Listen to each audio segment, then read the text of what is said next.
Bien, voilà, regagnez vos places. On va redémarrer cette journée donc, de restitution des résultats du projet 3 cultures en 2 ans avec la table ronde où on va avoir le regard donc, de praticiens qui mettent en œuvre la double culture. Ils étaient là ce matin, donc ils ont entendu toutes les questions et interrogations donc, que vous vous posiez, notamment sur les éléments de réussite de la double culture. Donc on va essayer de recueillir leurs témoignages, puisque eux mettent en œuvre concrètement. Donc, je vais présenter les participants à cette table ronde. Donc, Monsieur Alain Chauclaser, vous êtes agriculteur à Puginier, dans l'Aude. Monsieur Hubert Deltrieux, vous êtes agriculteur à Carcassonne, dans l'Aude aussi. Et donc, Jean-Luc Verger, conseiller grande culture à la Chambre d'agriculture de l'Aude, nous donnera lui plutôt son regard d'expert et de conseiller qui accompagne la mise en œuvre de ces pratiques. Alors, comment ça marche? Ben non. Comment on fait passer la diapo suivante juste pour... il y avait une petite diapo qui présente un peu plus en détail le contexte de chacune des exploitations. Alors, le micro.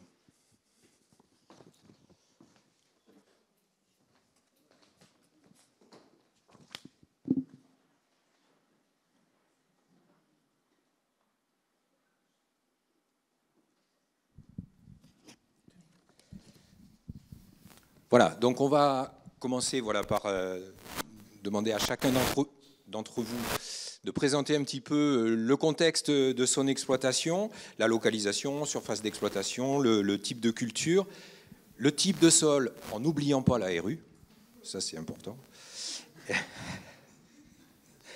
et l'accès à l'eau. Voilà. Donc, Monsieur Chauclaser, est-ce que vous voulez commencer par nous donner quelques éléments relatifs à la description de votre exploitation? Bonjour à tous et bonjour à toutes. Donc j'exploite une centaine d'hectares avec mes deux fils sur la commune de Puginier, qui se situe une dizaine de kilomètres au nord de Castelnaudary. L'exploitation est 100% bio depuis 2016 et en fait ça correspond avec mes premiers pas, si on peut dire, vers les cultures dérobées. Donc, l'exploitation fait 100 hectares, dont 20 hectares d'arbaux, avec majoritairement des amandes. D'ailleurs, je vous recommande de manger beaucoup d'amandes, c'est très très bon pour la santé. Alors, pourquoi je suis venu au dérobé? En fait, le déclic est venu en regardant un petit peu l'intérêt de mettre des couverts. Alors, les couverts, incontestablement, nous sommes convaincus de la grande utilité des couverts. Et bon, malheureusement, ça a quand même un coût assez important. Et on s'est posé la question, tant qu'à faire des couverts, pourquoi ne pas essayer de les récolter? Et alors, c'est vrai que sur ces 6 ou 7 années d'expérience en dérobé, on a commencé derrière de l'orge, travail du sol, ensuite semis au monograine, 60 d'interlignes.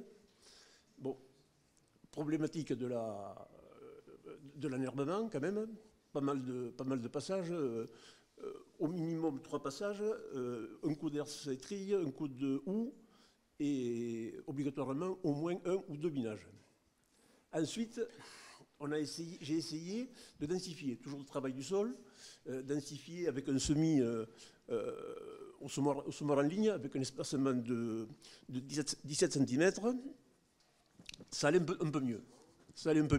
On a abandonné complètement l'aspect binage, donc il y avait quand même un gain important en termes de mécanisation. Et depuis maintenant 2 ans, on le fait carrément en semi-direct. D'accord. Alors, le semi-direct, par rapport à l'exploitation, ça n'a pas de valeur de règle générale. C'est la meilleure façon de gérer l'enherbement. Le semis le plus rapproché possible des lignes et une augmentation de la densité fait que le soja, fin juin, avec les températures qu'il fait, 4-5 jours après, il est dehors, il couvre, et les adventices sont maîtrisés de cette manière-là. Bien, bon, vous êtes rentré directement donc, dans le vif du sujet et la description donc, de la technique que vous avez mise en œuvre. Non, mais il n'y a pas de problème. Des fois, quand on va droit au but, c'est aussi simple. Juste quelques éléments peut-être de contexte de votre exploitation, les types de sol et puis l'accès à l'eau. Alors, essentiellement argilo-calcaire, avec taux d'argile très important, facilement au-delà des 25%. L'accès à l'eau, jusqu'à cette année, tout allait bien. Et là, ça ne va plus du tout. Et donc, le type de ressources, voilà. Très limité. D'accord. Vous êtes en réseau collectif je vous fais les réponses qu'on vous fait à nous. Hein. Ah oui, bien. Je suis désolé. Et si on se place donc dans les contextes des années précédentes, quel était votre... C'est une baisse de 50%. OK. Et donc, combien d'hectares irrigués en année jusqu'à aujourd'hui? Normalement, c'était 50 hectares irrigués. Je vous laisse faire la division. La division. Alors, on va rester un peu, avant de rentrer dans le détail, voilà, sur les éléments un peu de contexte avec Monsieur Deltrieux. Voilà, même question, le contexte de votre exploitation, la surface, les types de sol, la localisation, voilà, qui est un petit peu plus au sud que l'exploitation de Monsieur Choclaser. Et puis, pareil, l'accès à l'eau, de quelles ressources disposez-vous? Bonjour à tous. Hubert Deltrieux, agriculteur donc à Carcassonne, une exploitation donc de 240 hectares. Disposé en 3 sites qui sont distants de 2 km à peu près, donc relativement regroupés. Un tiers de la surface en argilo-calcaire, non irrigable, et le reste, de nouveau, un tiers en terrasse graveleuse, terre à vigne, puisque chez nous c'est quand même la culture principale, et l'autre limono-calcaire un peu, et irrigable aussi. Au niveau donc, de culture sur mon exploitation, j'ai 18 hectares de vignes en cave particulière. J'ai 14 hectares d'arbaux, un peu des amandes et un petit peu de pistache. Et après, le reste, c'est toutes céréales, maïs, grains, enfin, un peu tout ce qui se fait, quoi. Voilà. Donc, les 2 tiers de la surface sont irrigués par une ASA d'irrigation. Avec un barrage donc situé sur la commune de Carcassonne qui fait 1 300 000 m3 et qui est un barrage un peu entre guillemets atypique puisqu'il est sur une montagne mais en haut, pas en bas, et donc aucun bassin versant, et en période donc avant étiage, on le remplit par pompage dans Zode pour se mettre l'eau en réserve pour tout l'été. D'accord. Pour rejoindre aussi le point développé par M. Choclaser, quelle a été la motivation pour vous orienter vers la double culture, et puis voilà, quel est votre retour d'expérience? Depuis combien de temps pratiquez-vous cet itinéraire? J'avais fait quelques petits essais il y a une dizaine d'années, mais avec un matériel d'irrigation qui n'était pas adapté, donc ça n'avait pas fonctionné. Et il y a maintenant 9 ans, j'ai mis 2 pivots sur l'exploitation, justement sur le site terrasse graveleuse, où là l'irrigation est nécessaire pour avoir quelque chose. Et donc, avec l'investissement que ça représente, je me suis un peu cassé la tête. Et donc, petit à petit, ça fait donc 9 ans que je fais du dérobé. Et petit à petit, j'ai essayé donc essentiellement soja et tournesol pour me fixer aujourd'hui. Alors, je ne dis pas que je ne réessayerai pas le soja, mais sur le tournesol, que je pense maîtriser correctement, puisque depuis 9 ans, je n'ai pas laissé une récolte dehors. J'ai eu de tout, hein, des bonnes ou des mauvaises, mais j'ai réussi à faire venir ma culture au bout, quoi. Voilà. Et quelle était finalement la motivation vraiment première à vous orienter vers cela? C'était économique? Ah oui, au départ, hein, bon, aujourd'hui, bien sûr, on peut parler découvert, mais au départ, c'est économique, quoi. J'avais besoin de rentrer un peu plus de marge sur l'exploitation, donc j'ai décidé de tenter la troisième culture. Et donc votre retour d'expérience sur ces 9 ans, c'est que ça fonctionne. Vous atteignez vos objectifs. J'en fais 15 hectares tous les ans. Aujourd'hui, j'ai pris depuis quelques années maintenant, je fais une rotation orge. Derrière l'orge, je fais mon tournesol. Et derrière mon tournesol, je sème un maïs au printemps d'après. Comme ça me laisse rentrer mon tournesol aux normes aussi bien que possible aux normes. Et je ne suis pas pressé d'implanter un blé ou autre que je pourrais peut-être mal faire. Enfin, de par l'expérience, je sais que des fois on peut mal le faire. Donc j'ai préféré faire une rotation comme ça. Après, moi, c'est écrit sur le descriptif, donc j'ai choisi une variété peut-être un peu trop tardive et j'ai vu qu'il y avait des variétés maintenant Clearfield un peu plus précoces, donc je pense évoluer, enfin je ferai un essai en tout cas avec une variété plus précoce, mais de mon retour d'expérience, enfin, chez moi, c'est semi-impératif avant le 1er juillet si on veut réussir la culture. C'est un Clearfield parce qu'en faisant des dérobés, donc moi, je le fais tous les 3 ans, et tous les 2 ans, il y a un tournesol dessus. Donc on maîtrise assez bien maintenant l'enherbement, sauf le Xanthium qui est dans un mode de culture comme ça où on n'a pas peu de place à un assolement un peu plus complet, le Xanthium prend de la place. Et donc le Clearfield pour moi est obligé. Et c'est comme pour les graminées, par exemple, tout ce qui est panique ou autre. Les désherbants racinaires ne fonctionnent pas, donc je mets un Stratos ou autre pour les dégager et avoir une culture le plus propre possible et qui ne me pénalise pas l'année qui suit, au niveau de l'enherbement, quoi. Ok, peut-être pour revenir à vous, Monsieur Choclaser. Voilà, Monsieur Deltrier disait qu'il avait testé tournesol et soja en double culture. De votre côté, est-ce que vous avez testé d'autres cultures que le soja? Alors c'est vrai qu'il y a 2 ans, j'ai fait un essai de chia qui a été très, très positif. Et la problématique, en fait, moi, c'est pas 3 récoltes en 2 ans, c'est 4 récoltes en 4 ans. Donc se pose fatalement le problème des rotations. Donc là, cette année, le précédent, c'est pas une paille, c'est un métail lin pois chiche qui a été semé au mois de novembre, qui devrait arriver à maturité d'ici 3-4 semaines, et qui me permettra d'avoir un sol déjà assez propre, puisque toute la culture est prévue pour être endénée. Et donc là, je vais abandonner le semi-direct, par contre, travail superficiel et semis du chia. D'accord. Et donc c'est quelque chose, chia et soja, voilà, ce sont les 2 espèces que vous poursuivez en double culture? Non, puisque okay. viendra à la suite du chia, il est prévu de faire une lentille, là aussi en associé certainement avec la cameline. Et sur la lentille, là viendra peut-être un autre métail, peut-être sarrasin tournesol. D'accord. Jean-Luc, quelques questions pour toi maintenant. Voilà, donc sur le territoire sur lequel tu travailles, est-ce que cette technique de la culture de dérobé est beaucoup pratiquée? Enfin, moi, sur le territoire ouest-audois, puisque c'est bien de celui-ci qu'il s'agit, les cultures dérobées sont peu pratiquées, bon, déjà pour plusieurs raisons, et on l'a vu depuis ce matin, les discussions qu'on a, que ce soit les collègues des instituts ou les collègues des chambres qui en ont parlé.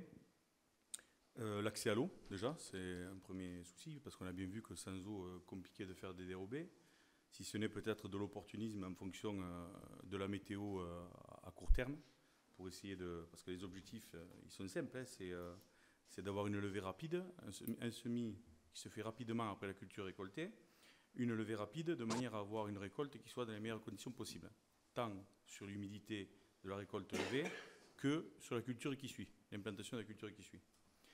Donc, comme le disait tout à l'heure Mathieu, et à juste titre, hein, un jour, moi j'étais resté sur 4 jours à l'arrivée, donc ça c'est à prendre en considération.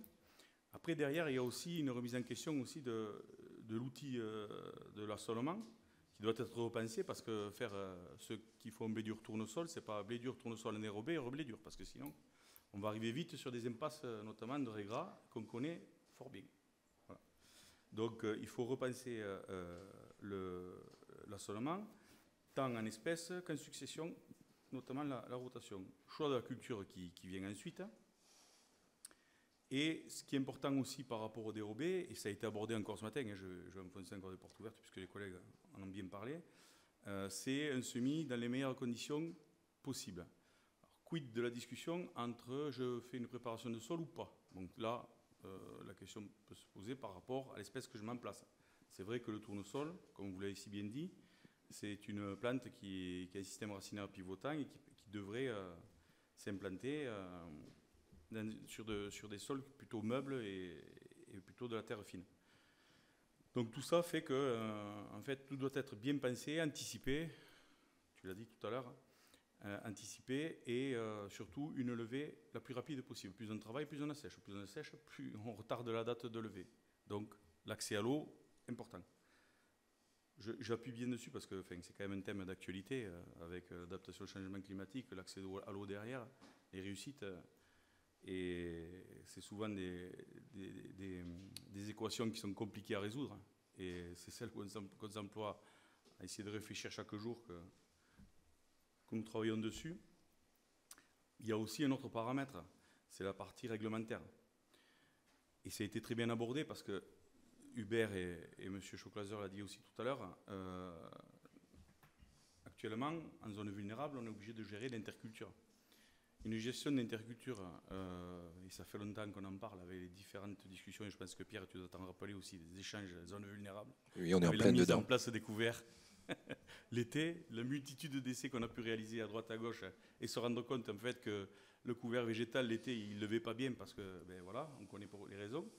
Donc, je ne vois pas pourquoi un dérobé, ça lèverait mieux que couvert végétal s'il ne reçoit pas d'eau non plus. Voilà. Donc là, il faut se poser des questions. Et derrière, si en plus on explique aux agriculteurs qu'il faut couvrir le sol et que derrière, ben, potentiellement, il peut avoir un résultat économique qui intervient sur son exploitation, je pense que c'est plus facile à faire passer. Donc le dérobé en le positionnant comme ça m'intéresse et c'est beaucoup plus facile. L'opportunisme, pour moi, c'est très important. Ça, c'est peut-être mon côté agriculture et conservation des sols. Le pilotage, Mathieu l'a dit tout à l'heure, le pilotage de l'irrigation, optimiser au maximum. Sans ça, je pense que ça va être compliqué à faire passer. Et la remise en question de l'assolement par rapport à cette histoire d'eau. Voilà. Pierre. Alors justement, Monsieur Deltrieux, Jean-Luc parle de réflexion ou de remise à plat de son assolement pour intégrer donc la séquence de double culture. Est-ce que vous pouvez nous dire peut-être quel était votre assolement traditionnel avant et puis en quoi l'introduction de la double culture l'a modifié?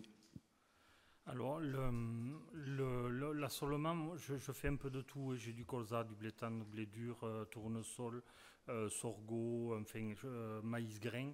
Le fait de me pénaliser sur l'assolement avec le tournesol, le dérobé, c'est que je veux conserver du maïs. Alors, je veux conserver du maïs parce que l'exploitation a des antécédents blé-tournesol, comme beaucoup chez nous.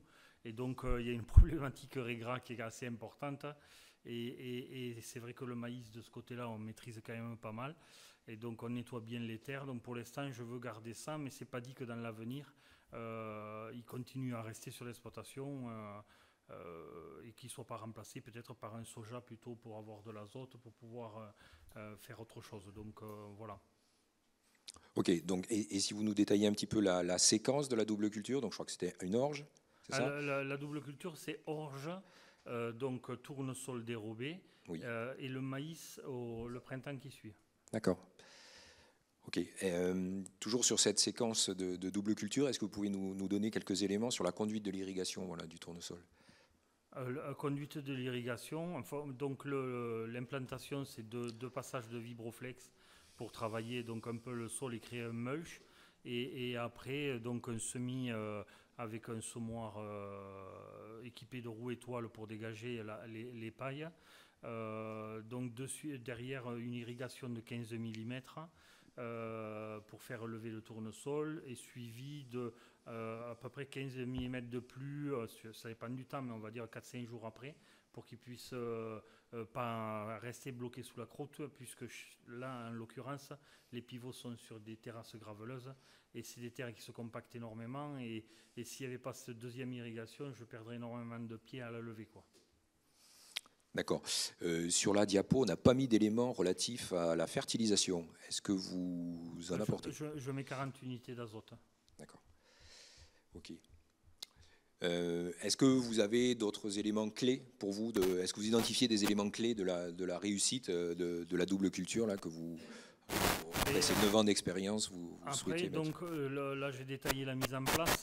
Pendant des années, je mettais un métolachlore pour essayer de ne pas avoir de régras et très vite donc un pulsar pour tout ce qui est exanthium et autres herbes. Après, je me suis aperçu que de toute façon, le métolachlore, ça ne servait à rien, ça ne marche pas bien, de par le trop de chaume, je pense, dessus, et peut-être aussi la période avec forte chaleur, peut-être aussi peuvent l'altérer, je ne sais pas. Donc je l'ai remplacé par le Stratos, et automatiquement, après la deuxième irrigation, je ne re-arrose pas tant que je n'ai pas une levée régulière des orges. Et je passe pour nettoyer les levées avec ces 2 désherbants. Et après, donc suivi de 3, 4 irrigations, ça dépend de l'année, jusqu'à ce qu'on soit en fin floraison, où là, j'en fais une, on va dire 10 jours après la floraison, et c'est fini, je le laisse finir tout seul. Monsieur Chauclaser, un peu même question pour vous. Par rapport à la séquence de la dérobée, est-ce que vous pouvez nous redétailler un petit peu voilà, comment... Oui, alors peut-être une précision en matière d'irrigation. Cette année, on a fait un essai de pilotage à l'aide de sondes. Un essai qui a été mené d'ailleurs par la Chambre d'agriculture et qui a permis d'être beaucoup plus juste au niveau apport d'eau. Bien que 2022 est une année très particulière, quand on a une ETP de 10 mm par jour, sonde pas sonde, on est débordé. C'est un petit peu dommage. Ensuite, oui, ce qui est important, je pense, et assez fondamental, il y a quand même une date limite au niveau du semis. Je pense que dans nos régions, passé le 10 juillet, c'est fini. Faut oublier. 2021, j'avais semé le 7 juillet. Il faut savoir qu'un jour de retard au semis, c'est 3 jours de retard à la récolte. Alors si on part à la plage au moment... Non ? Non, c'est que ce matin, il y avait un grand débat entre 4, 2, donc vous êtes à 3. Non, c'est... Faut être consensuel, des fois. Hein. Parfait. Mais c'est... Faut passer le 10 juillet, faut plus essayer de semer. Sauf peut-être de nouvelles cultures. Ah, et alors, du coup ? Mais rendez-vous d'ici quelques années pour que je vienne vous en parler. Avec plaisir. Pas de retour. Du coup, ouais, peut-être une question avant de donner la parole à la salle pour qu'ils puissent vous poser quelques questions. Comment vous voyez l'avenir et l'avenir de la double culture sur votre exploitation, voilà, au regard à la fois du contexte économique, de l'évolution du climat. Est-ce que c'est une technique pour vous qui a encore toute sa place dans votre système d'exploitation ou est-ce qu'elle risque d'être remise en cause? Alors, il n'est absolument pas question de la remettre en cause. Alors, peut-être que sa part va diminuer, augmenter, je ne sais pas trop. Tout va dépendre maintenant de l'accès à ces nouvelles cultures, à remplacement du soja, quand même très gourmand à nous. Et cela pour plusieurs raisons. Alors certes, il y a l'aspect économique, mais il y a aussi, et ça je me suis rendu compte dès la 3-4e année, il se passe quelque chose au niveau du sol. Un sol qui est couvert toute l'année, et en particulier pendant l'été, avec les températures que l'on a, je pense qu'il y a quelque chose qui se passe.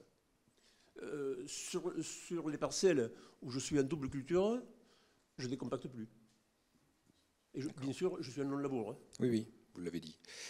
Ok. Donc, il y a un truc. Très bien. Je sais pas y mettre des mots dessus, mais il y a un truc. Bon, pourquoi pas. Monsieur Daltrieux, même question. Comment vous vous projetez un petit peu sur l'avenir et comment vous voyez les perspectives pour la double culture sur votre exploitation? Moi, je pense qu'effectivement, il faut creuser. Et effectivement, moi, je le vois évoluer et continuer. De toute façon, j'en suis persuadé. De la même façon, je suis persuadé que c'est de l'avenir. Après, il y a des réflexions à avoir. Moi, en ce qui me concerne, quand je disais que peut-être j'enlèverai le maïs, c'est parce que il y a un petit moment que j'ai envie de faire un essai et il faut que je le fasse. J'aurais aimé faire derrière mon tournesol dérobé, par exemple, me faire un blé dur relativement clair, pas trop épais en densité, et au mois de janvier ou février, de semer un canola en direct dedans, tant qu'on est en talage, pour essayer, après la récolte, d'irriguer, de faire pousser un canola. Je me dis que ça doit pouvoir marcher. Bon, voilà. alors là, il y a de l'innovation. C'est des idées, Ouais. mais c'est des idées. Donc en relais cropping. Oui, enfin, ouais, mais avec un équipement normal. Non, mais avec un équipement normal, là, pour le coup, puisque je pense qu'au talage, bon, mon blé, il ne va pas apprécier d'y être passé avec un semi-direct dedans, mais enfin, je ne pense pas que c'est ça, que ça l'empêche de me faire du grain. Mais peut-être que le canola, ou même à la place du colza, chez nous, si on fait un colza et qu'on ne l'irrigue pas, on n'a pas de colza. C'est réglé. Mais peut-être que le canola se met en décembre, ça peut être une solution pour avoir du colza. Enfin, du colza dans l'Aude, il n'y en a que parce qu'il n'y a que du semence finalement, et que les gens l'arrosent. Mais en culture colza graine, il n'y en a quasiment pas, quoi, parce que tout le monde les loupe. Mais peut-être que ça peut être une piste de recherche pour développer l'interculture, quoi. Ok, ben merci de cette perspective. S'il vous plaît, après ce sera à vous. Jean-Luc, à toi maintenant de prendre la boule de cristal et de nous dire voilà, quelle est ta vision un peu de la perspective de la double culture, à la fois pour les agriculteurs et puis peut-être aussi pour les filières, organismes économiques locaux. Tout à fait. Moi, au niveau de la double culture, j'y vois plusieurs intérêts et je pense que l'avenir va aller en ce sens-là. C'est-à-dire que, vous le savez tous, et il ne passe pas un jour sans qu'on nous parle de changement climatique, qu'on nous parle de mise en place d'outils de manière à limiter un petit peu l'impact que peut avoir ce changement climatique. Le dérobé peut être une réponse, avec du stockage de carbone dans des périodes où peu de cultures poussent. Les travaux, je pense que les travaux qui sont menés par les instituts et les outils de recherche doivent continuer, notamment je pense à travers l'adaptation au changement climatique, les screenings de variétés. Très important, ça a déjà attaqué au niveau des céréales à paille. Je pense que les collègues de Terra Novia ou de l'INRAE sont déjà sensibilisés sur cette thématique-là et j'en ai aucun doute. Derrière cela, on peut, pourquoi pas, à travers ces nouvelles productions, ces nouveaux volumes, développer des filières. Je sais qu'on a eu travaillé avec des collègues semenciers, puisque CEPOL s'intéresse à ces filières-là et à ces productions-là, pour faire du biocarburant. Ça, c'est une piste. Développer de nouvelles filières, comme disait M. Chourlazer tout à l'heure. On a des essais qui sont mis en place du côté du Narbonnais, notamment sur le quinoa, donc à voir. Si je reviens d'un point de vue, et Hubert l'a très bien dit tout à l'heure, l'évolution des variétés, mais je pense que ça aussi c'est quelque chose qui va venir, puisque je pense que les semenciers et ces acteurs-là sont très importants dans nos filières, quelles qu'elles soient, sont sensibilisés à tout ça. Nous, on a des problèmes de salissement, notamment avec l'exantium, les datura. Ça, vous connaissez les normes en commercialisation. Donc, ce sont des adventices qui se développent à ces périodes-là. Donc, il faudra qu'on ait des solutions, sinon ça va être compliqué derrière pour valoriser ces productions. On a de nouveaux produits qui arrivent aussi. Pas obligatoirement obligé de travailler qu'avec du Clearfield ou de l'Express. Maintenant, on a des produits qui arrivent sur des variétés qui sont normales, on dira, pas VTH, notamment le Vibala. Tout ça, je pense qu'il ira dans le bon sens et dans le bon sens, à condition qu'on puisse se permettre d'avoir les outils pour pouvoir produire. Et là, je pense toujours, je reviens, c'est récurrent avec le sujet d'actualité qui est l'eau, l'accès à l'eau, pour pouvoir répondre à ces enjeux et à ces défis de demain qui sont l'adaptation au changement climatique, la limitation du travail du sol, la prise en compte du sol dans son sens large. Voilà ce que je peux en dire et ce que j'en pense. Bah écoute, merci beaucoup. Allez, on va prendre, alors même si on est en retard, eu égard au repas copieux que nous avons eu, quelques questions voilà, de votre part à nos deux agriculteurs et à Jean-Luc. Jean. Oui, bonjour, une question pour le producteur en bio. Par rapport au problème de vivace, s'il existe, comment est-ce que vous faites pour le traiter lorsque le tournesol occupe le chaume? Je pense au chardon en particulier. Soja, pardon. Alors, figurez-vous que c'est l'inverse qui s'est produit, puisque c'est le soja qui a mis fin au chardon. Il y a d'autres problèmes qui arrivent, hein, mais les chardons, ça a été réglé avec l'impact du soja. Ouais. Dès que ça commence un petit peu à baisser, parce que le soja était extrêmement couvrant, et ça c'est grâce au fait de semer en plein. Et en fait, je l'ai découvert un jour par hasard. La première année où j'ai fait du soja en dérobé, il me restait un fond de semoir. J'ai doublé. J'ai dit, tant pis, ça sera le témoin sans désherbage mécanique. Et finalement, il était aussi propre, si ce n'est pas plus, que la parcelle à côté. Pardon ?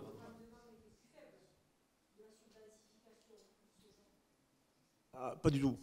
Depuis maintenant 6 ou 7 ans que je fais du dérobé, la variation maximale, je crois que c'est 10%.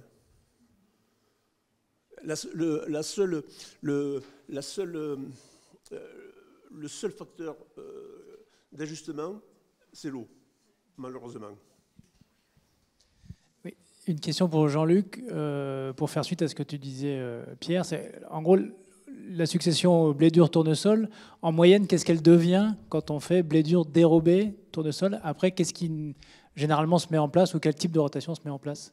Sans parler les exemples qu'on a sont vraiment très complexes et très diversifiés. Est-ce qu'il y a un modèle plus simple qui se généralise? Je te remercie, Sylvain, d'avoir posé cette question. Non, mais tu as bien raison, parce qu'en fait, le curseur va être compliqué à bouger, bon, surtout sur un secteur où on est quand même sur des rotations biennales, hein, tournesol blé dur. Et c'est vrai que si en plus tu cales là-dedans en interculture, en dérobé, un tournesol, nos copains de Terre Innovia vont pas être contents. Hein. C'est du Phomopsis, du Verticillium, voilà. Donc, tout à fait. Et il est évident que dans l'avenir, il va falloir qu'on repense nos rotations. Et repenser nos rotations, ça va être, comme on nous le dit depuis longtemps, pas de retour du tournesol, au moins 4 ans. Voilà. Mais ce ne sera pas obligatoirement un frein, puisqu'on s'est rendu compte qu'en fait, quand un tournesol revient tous les 4 ans, il est plus productif qu'un tournesol qui revient tous les 2 ans, et en plus, il est plus sain. Donc, globalement, plus sain. Donc tout ça, ça fait que, oui, il faut qu'on allonge les rotations. On commence à voir un petit peu d'ébauche de certaines choses par rapport, parce que c'est toujours pareil, une rotation, elle est adaptée à une situation géographique, climato. J'ai l'accès à l'eau, je peux faire certaines rotations. Ben, tu vois, Hubert, sur ce secteur là où il a des parcelles en sec, il a des rotations beaucoup plus simples que celles qu'il a, enfin, plus simples et plus imposées, on pourrait dire, par rapport au milieu où il évolue, que là où il est en irrigué. En irrigué, il a tout le champ du possible qui s'ouvre à lui, quoi. Voilà. Et en plus, il sécurise ses revenus. Donc c'est encore mieux. Merci. D'autres questions? Non? Ah. Ben, n'hésitez pas. Je me posais la question pour M. Deltrieux, comment il faisait sur son interculture, vu qu'après le dérobé tournesol, il y avait un maïs. C'est-à-dire qu'il réimplante pour la couverture hivernale, quelque chose? On n'est pas en zone vulnérable, en fait. Non, je ne laboure pas depuis une vingtaine d'années. Donc, moi, derrière mon tournesol, je passe mon décompacteur, je ressoulève mes terres, ça me fait mon mulch dessus et je laisse pousser jusqu'au printemps, veille d'implantation du maïs, où là, bon, je passe un coup de glyphosate et je sème mon maïs. Voilà, petit point réglementaire, après le 20 septembre, les récoltes postérieures au 20 septembre n'ont pas besoin de mise en place d'obligation de couvert au titre de la directive nitrate. D'autres questions? Profitez-en, hein, toutes les questions de ce matin sur ce qui n'a pas été fait dans 3C2A, demandez-leur s'ils l'ont fait.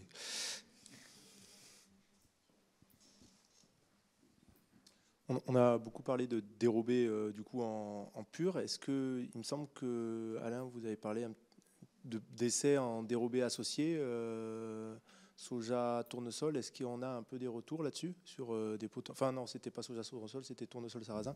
Mais est-ce qu'on a des retours un peu sur des associations justement, peut-être pour mieux gérer l'enherbement ou potentiellement pour d'autres raisons que je vois pas comme ça? Alors, en bio, la problématique est double. D'abord, il faut être extrêmement sensible à l'intégration de légumineuses dans les rotations pour une remise à niveau du taux d'azote. Donc, pas mal de lentilles, pas mal de pois chiches également. Alors, ensuite, personnellement, là aussi, je suis très, très convaincu de l'intérêt d'associer les cultures. Là aussi, il se passe quelque chose des cultures entre elles. Les quelques essais que tout le monde connaît le blé tendre févrole, blé orge pois. Là, je suis à ma deuxième année de lin pois chiche. Il se passe quelque chose. C'est très intéressant. Bon, ça demande après obligation de le trier, mais il se passe quelque chose. On ne fait pas des merveilles en pois chiche. Mais quand le lin a tendance à décrocher, les pois chiches prennent la place. Ça, c'est intéressant. Alors, c'est vrai que, toujours dans le souci d'allonger les rotations, je me suis renseigné sur l'association sarrasin-tournesol. Alors, sarrasin, là aussi, ça a quand même un effet nettoyeur des terres qui est loin d'être négligeable. Et compte tenu quand même de la structure même de la plante, je pense qu'un étage de sarrasin et un étage de tournesol, ça doit le faire. Et je sais qu'il y a eu quelques essais de fait. Je ne sais même pas si ça s'est déjà fait en France, mais je sais que ça existe. On est sur des cycles de vie de plantes à peu près similaires. Ouais, et pour l'instant, même du côté, dans le projet 3C2A, c'est pas du tout des choses qui ont été observées, enfin en tout cas essayées ou envisagées ou...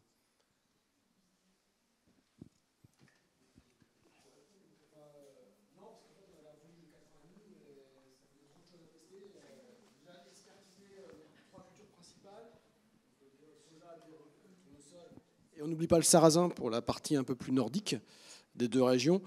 Et on a quand même regardé d'autres cultures, comme alors je ne sais jamais si on dit Kia ou Chia.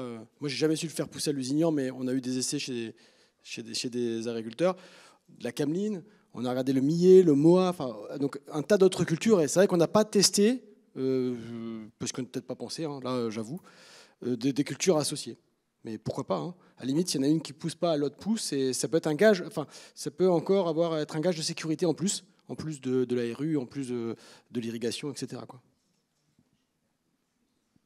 Après, il va falloir trouver, alors, vous avez cité sarrasin, tournesol, il va falloir trouver l'adéquation en termes de cycle physiologique.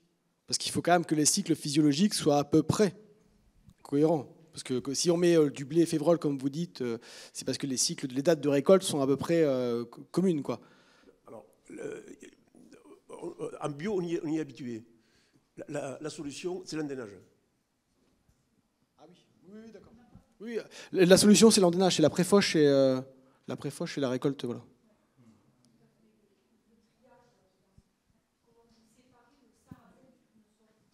Alors ça ne posera pas de problème.